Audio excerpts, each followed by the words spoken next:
Hello, everybody. Tracy, Mrs. JDog Flanagan here with you today. I'm the co-founder and senior vice president of JDog Brands. Welcome back to another exciting episode of Tactical Treasures.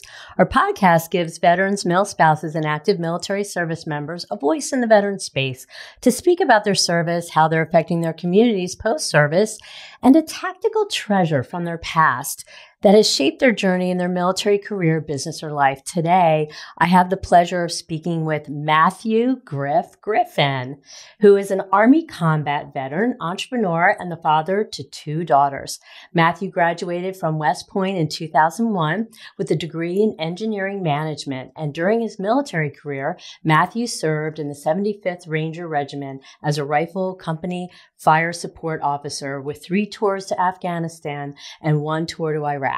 Post-military, Matthew has been busy starting and leading new ventures, speaking in TEDx talks on the power of persistence, creativity, and respect, and successfully acquiring a deal with 3 sharks on Shark Tank. Alongside this, it was in 2006 that Matthew co-founded Combat Flip-Flops, a footwear and apparel company that sells goods manufactured in conflict and post-conflict zones. Through all of these endeavors, Matthew shares his story and inspires and advocates for his fellow veterans and military service members.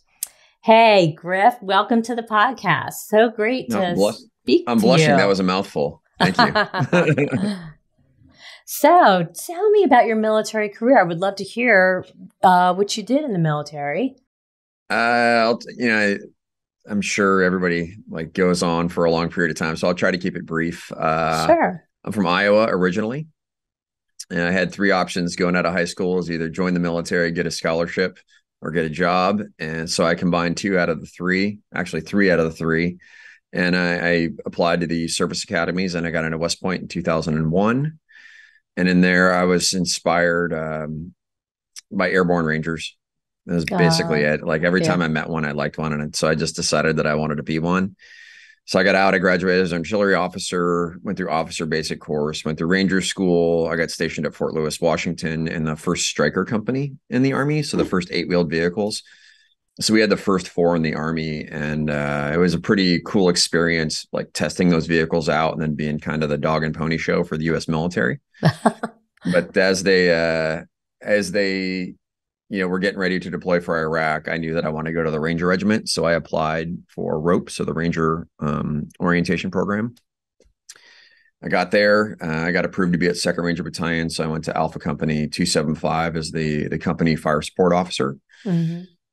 And after that, we were just back-to-back deployments. We did 3 to Afghanistan and then 1 to Iraq. And in the course of that, I had 2 young daughters. And as an artillery officer, you're faced with some interesting decisions, especially coming out of the regiment, because the Ranger Regiment as a company fire support officer is, I as far as I'm concerned, one of the best jobs in the Army. And it was just a long road ahead. That would have required a lot of time for me being away from home just to have the opportunity to get back to the regiment or go special forces or do something else. And I just decided that, it was family first. And we decided to get out in 2006, and that ended my military career. Wow. Sounds like an exciting career. But with 2 daughters, I'm sure, family first. Definitely. So you are the co-founder and CEO of Combat Flip-Flops. Could you tell us the story of how Combat Flip-Flops came to be? Very interesting direction that you actually went. Flip-flops. I love it. So when I was in Iraq, there was a few things that really wore on me a little bit. And the majority of the guys that we were catching every night and bringing in and interrogating were asking them why they were doing what they were doing. And I'd say a good 80% of them would say it was the same response. What else are we going to do? There's no other jobs here. There's no way to feed our families. Mm. So they take these dangerous contract gigs in exchange for stability for their family. And a lot of these guys get wrapped up and caught, and it's a bad thing. And then I just saw that downrange, and I just saw what we were doing and the way that the military was acting was not going to resolve that problem. So I got out. That was another decision in getting out, in addition to family. Then I started contracting for a company out of Seattle called Remote Medical International. And we were putting in clinics and contracting doctors to developing or difficult areas for the military and government agencies. And so I started traveling to Asia, Southeast Asia, Africa, and everywhere I went, I saw that entrepreneurs were the real people causing, stability. They were Right. creating the jobs, they were solving the problems, and it was a super small investment to get these guys going, in order to get them working and creating that safety in their home nations. And yeah, I kept seeing it, but it just didn't get me off the couch enough to do it. And the universe kept pummeling it in my face everywhere I went. I saw the same thing. Then one day I walked into a combat boot factory in Kabul, Afghanistan. I was in the hunt for a cup of coffee, and I showed up at this factory where this guy said he had a really amazing espresso machine. And I walked in and I saw 300 people working. I saw them in uniform. I saw them learning how to make shoes, how to make clothes. And this was a sustainable employment and education that they were getting. I thought, man, this is really inspiring. We should be doing more of this. This is really cool. And when I asked the factory manager what was going to happen when the war ended and what are you guys going to make, and he said, no, they're not going to make anything. Everybody here is going to go out of work. Nobody's going to want to buy anything from Afghanistan. And I got really angry. Like I can't recall maybe top 10 times I've ever been angry in my life. And I got really mad. And in that moment of fury, I looked down on this table and there was this combat boot outsole with a flip-flop thong punched in it. And I thought it was just really ugly and cool. And my first thought was, Americans would buy this. So a really dumb idea, combat flip-flops, the two words don't really go together. So I asked the factory manager if I could run with it. I set it down on the table. I walked out. I called my other co-founder, Donald Lee, a guy I'd served in the Rangers with. And I said, is combatflipflops.com available on GoDaddy? And he said, yeah, it's available for $2.99. So we bought it and started a business. And that was it. Wow, that's pretty amazing. So, but you were on Shark Tank. Who did you get? Yeah, I didn't see that episode. I watched Shark Tank a lot. I can't believe I missed it. Who was your deal with? So we made a deal with Mark Cuban, Damon John, and Lori Grenier. And it was an amazing experience. We treated it just like a Ranger raid. Studied all the sharks, measured the distance from the first door to the second door to the mark. We set up our tape lines. We rehearsed everything beforehand. We knew our numbers inside and out. So we just treated it just like a Ranger raid. Get in there, get what you need. As soon as they say yes, get out. And it was fun. Wow, that's really great. So, so Combat Flip-Flops, you guys strive to be more than just a footwear and apparel company. So you give back to communities. How does that work? We started knowing that, we want to be able to help these families. But again, back in these areas that are struggling with conflict, it's typically the women that are bearing the burden of the war. And a lot of people don't know how radicals are made. And essentially it's, a girl 12 to 13 years old is married off to a man 10 to 20 years, her senior, right, has a couple kids, can't go to school. Husband passes away because he's older. Now you have a woman in her late teens, early 20s, early 30s with no employable skills and a family to feed. Right. So everybody who's been deployed downrange has seen this, where all the kids are out on the street, hustling to bring money home so that way you can buy food for their family. And it's in that environment very similar to gangs here in the United States, where kids are picked up to join gangs because they're out hustling on the street. The same things happens with radicals. So if you really want to cut that off at the knees, you have to educate women. Right. So from the very beginning, when it first started, we partnered with an Afghan girls' school called Aid Afghanistan for Education. And they were running one of the leading education programs in the nation. It was an independent organization separate from the Afghan Ministry of Education, which is why it was so effective. And they won the UNESCO's World Literacy Award in 2017. And it was a really powerhouse organization led by a lioness of a woman. And so we said, we're going to, for every product that we sell, we're going to donate a day of school for a girl in Afghanistan. And we put over 1,000 girls in school.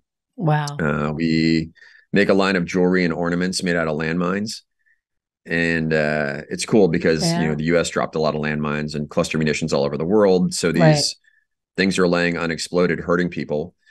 So demining groups will blow them up, artists will harvest the scrap and then they'll turn it into jewelry. And then each piece sold clears 3 square meters of landmines. And I think right now we're up over 27,000 square meters of landmines cleared. Wow. Collectively after everything. And then we also partner with a veteran organization called One More Wave, in which they help wounded and amputee veterans learn how to surf. So we give them special surfboards that don't dent or ding or take on water because of their prosthetic limb. Will punch through the top of a standard fiberglass board. They'll make them custom wetsuits to fit their prosthesis or amputations. And it's a really cool organization and we really support them. So we try to give everywhere that we possibly can. Oh, wow. That's great. Hello, listeners and viewers. Thank you so much for tuning into Tactical Treasures podcast. So I would like to invite you to check out Vet TV. Vet TV is an online streaming television network that specializes in producing and distributing veteran and military themed and focused films and television series. Military veterans, even civilians, check out vettv.com. It's $4.99 a month to join. And you will see a lot of veteran themed and military themed TV shows, A Grunt's Life, and even the JDog Operation Hidden Treasures show season 1 is airing right now as we speak. And it's really, I think, a very good insight as to what our military service members have experienced. And you get a kind of bird's eye view as to how they served our country. I've heard that you've launched another new company, beabetterhuman.com. Tell me about that. Yeah. So I remember my daughter's babysitter walked into the kitchen one night and she was wearing this shirt and says, be a nice human. Right. I was like, oh, that's cool, but it could be a little better, be a better human. And then, so we just put it on a shirt and it's been our most popular shirt we've ever made. You'll see Mark Cuban wearing it. You'll see celebrities wear it, but it's just a cool shirt. Just says, be a better human. Good universal message, solid reminder.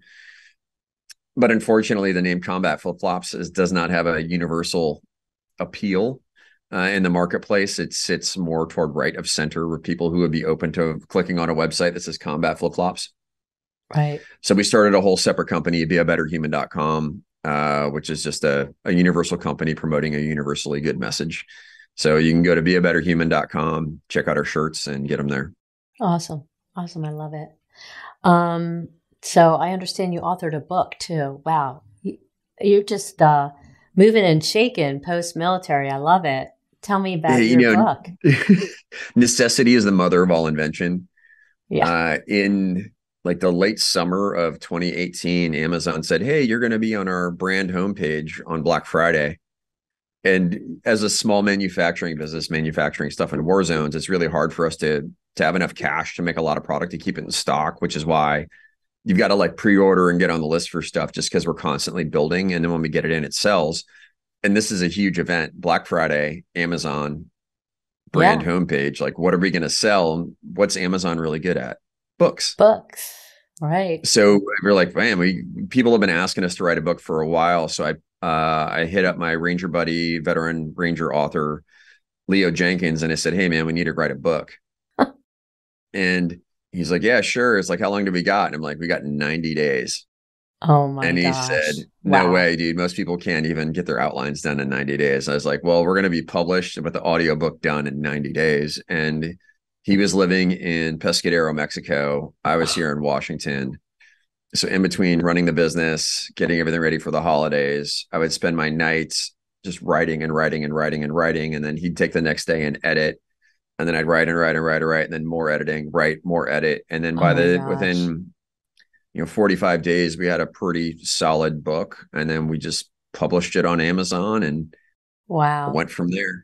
That's amazing. So the title is interesting. Steps Ascending, Rise of the Unarmed Forces. I love the title. It's catchy. Well, thank you. Yeah, we always want to be encouraging people to be stepping up their level, rise to the challenge. And I gave this TED talk, and my closing line is "Welcome to the Unarmed Forces." And it's the armed forces have I wouldn't say a pretty steep cost of entry. You're signing your life on the line for a bit, but a lot of people don't want to do that. But I feel that more people could join the mission could be willing to help out, could be making a positive impact. So we call you the Unarmed Forces. And that's all of our friends and partner companies who support doing what we're doing, who have helped made sales, helped create jobs, helped manufacture product. And so if you're our customer, if you're one of our partners, we just consider you a method of the member of the Unarmed Forces. And so we were just kind of wrote in a book, and we tried to be as thankful and gracious to everybody that helped out as possible. Wow. I love that. That's really great. Hello, viewers and listeners. Thank you so much for tuning into this amazing episode of Tactical Treasures. We've been speaking with Matthew Griff, as his nickname is, Griffin, who is an Army combat veteran, entrepreneur, and he's a graduate of West Point. And during his military career, he served in the 75th Ranger Regiment as a rifle company fire support officer. He has launched a couple companies, Combat Flip Flops and beabetterhuman.com. So he is doing something awesome. He's having a post-Christmas blowout sale on Combat Flip Flops, and you can check them out at combatflipflops.com. They sell jewelry and apparel and, of course, the flip-flops. And if you're a first-time customer, you get 20% off. And beabetterhuman.com, they're selling their t-shirts as well. So check them out. And these organizations, they give back to many communities in need. So check them out. So your treasure. Can't wait to hear this one. Yeah, there's just so many. And I've thought about this since we first talked about it. But what's the first treasure that I really would say like the military gave me? And I would say it's planning. Okay. The whole mantra of like proper prior planning prevents piss poor performance, the whole 6 Ps. Right. The military has for basic company level operations, they have a thing called an op order, an operations order. It's a 5-paragraph thing. Right. The acronym is Sergeant Majors Eat Sugar Cookies. So situation, mission, execution, service support, and command and signal. And, I have to say, National Guard drill units can develop one of these things in a couple hours to get guys to do something, all the way to special operations units. Everybody uses the same exact form. Right. So when I left the military, there has not been a thing, whether it's been a family vacation or a international operation or manufacturing or a marketing effort, where I haven't been able to take that format, fill in the blanks, and have it work out just right. It is a very organized way that's been proven through probably millions of reps by this time to move people to do a task, to accomplish something good or difficult. And it just works. It's always, it's in one of my templates on my docs, just because if I'm pulling it up, new mission plan, copy, change the title of the mission, whatever we're doing, start filling it out. And it's a very focused way to get through your planning quickly and thoroughly. Wow. I love that. You're gonna have to share that. I would love that. Yeah, that sounds really great. So what advice then would you give to your fellow veterans and, military service members that are kind of struggling to transition and try to find their way after military life? So there's, those are two different groups of people. So the advice I give to them is different. But the standard advice I give to folks getting out of the military is give yourself as much runway as possible. And the military does a horrible job of teaching you spending habits. You deploy downrange, you get a lot of tax-free money, you come back, you buy a new car, you buy new gear, you buy new everything. If you were smart, what you would do is you would set aside 10 or 15 or 20% of that for your play money, and then bank the rest and give yourself as much of runway as possible to get out of the military not stressed. So many people, myself included, get out, their finances are tight. I took a huge pay cut between my wife and I. We were dual military. So we lost 75% of our monthly revenue in less than 60 days. Ugh. So all of your bills, your utilities, your expenses, all of those other things, it rapidly changes. And if you're not thinking about that, that will quickly become the most stressful thing in your life. So I always tell young veterans or older veterans who are getting out is simplify your life, sell the stuff you don't need, stack as much cash as possible, and give yourself a runway so that you can stop and pause and be a human for a little bit before you decide what you're going to do for the rest of your life. That's And great then advice. once you get there, then you're in veteran status, which is the next group of advice for people that I have. And this is something I've really been struggling with lately, is that people don't care. And I say that not to be mean or whatever, but the veteran message has been pumped, to the American society for the past 20 years because of the global war on terror. In addition to that, they have written your narrative without your consent. A lot of veterans, they say, "Oh, you're a veteran." I literally just got off a call this morning where a veteran was working for a corporation and they were afraid to give him feedback on his performance because they thought it might create workplace violence because of post-traumatic stress. Oh my gosh. That's holding him back. That's holding the organization back. Yes. And it's because of this narrative of, just out in the world today, like the veterans are suicidal, they're irrational, they're going to explode on you. And everybody knows, I wouldn't say everybody, but the veteran community knows that's the exception and not the rule. Sure. Yeah, we might have a little bit of dark humor. We might respond to challenges a little bit differently, but the outliers are what's being held against us. Right. And it's a shame because I don't think not everybody has PTSD, or not everybody has PTSD that they can't manage, or and it's a shame that every veteran gets put into the same box because it's correct. It's not right. And it's not the truth. Well, and everybody has post-traumatic stress. You get into a massive car accident, you have a bad childhood, somebody breaks up with you. There are so many things in life that cause post-traumatic stress. You don't have to be in the military to have post-traumatic stress. It just happens. Yeah. But ours is somehow the special classification that's out there. So I would just say be mindful of it. And the only way that we're going to get away from that narrative is to change ourselselves personally. If you are dealing with post-traumatic stress, get a counselor, meditate, maybe not drink as much. Really, like the book that I recommend to every veteran getting out is the old classic Dale Carnegie, How to Win Friends and Influence People. And that was the best book to help me polish off my edges when I got out of the military, to learn how to interact with civilians differently, because you do have to interact differently.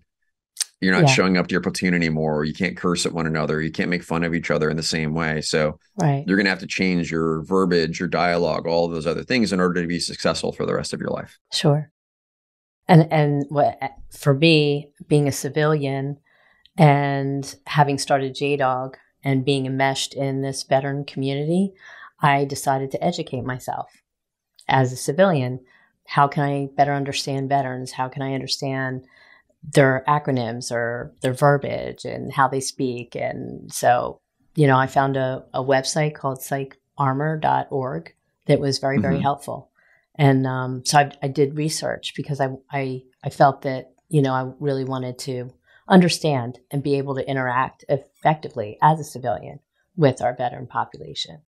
And I'm thankful that you're doing that. I wish more people would do it, but that shouldn't be the expectation. Sure. And you can't expect everybody in society to bend to that. That is a definite exception to the rule. Yeah. Right now. Sure. And whether you served 2 years or 25 years or 30 years, that's who you were. It's not who you are. Before you joined the military, you were a young person raised by your family, raised by your community, and you had your own thoughts and dreams and everything else. And the military does a fantastic job of squeezing that all out of you to bend you to a tool for their purpose. And it's got its own culture. Like, you typically will retain some side of personality, but you change throughout all the experiences you have. And then when you get out, you got to really figure out who you are. You've made a lot of mistakes in life. You've had a lot of experiences. Are you going to let that 2 to 20 to 30 years be the best thing you ever did?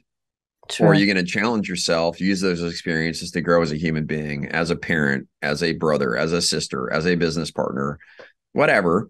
Use those experiences to help you grow. Don't let them anchor you back into a false sense of bravado and vanity. Right. If that makes sense. It makes perfect sense. Yeah. That's great. Great advice. Great advice. So before we go, where can we buy these fabulous flip-flops? All right. So this is the shameless promotion time. So I'm gonna wind it up here. Oh, so sure. I was told that this podcast will air after Christmas. So your customers and listeners are super lucky because if you go to combatflipflops.com, we're going to have all of our post-Christmas holiday blowout. So all of the inventory we have standing on the deck, you're going to get steep discounts on. So get them now because we're going to be rolling into our spring inventory pretty soon. So we've got our flip-flops, our shoes, our jewelry, our chamas. Everything's at combatflipflops.com. You get 20% off your first purchase. So just sign up. We'll send you an email, get a fat discount on everything, roll into spring looking like a boss. So that's it. And if you want to pick up some of the Be a Better Human apparel, it's easy, beabetterhuman.com. Awesome. I love it. That's great. Griff, thanks so much for taking time to come on the podcast and speak to us today. It was great. Well, thank you. Thank you for having me. I hope you guys have a fantastic holiday and a New Year's. Yeah, you as well. Take care. Take care. Bye-bye.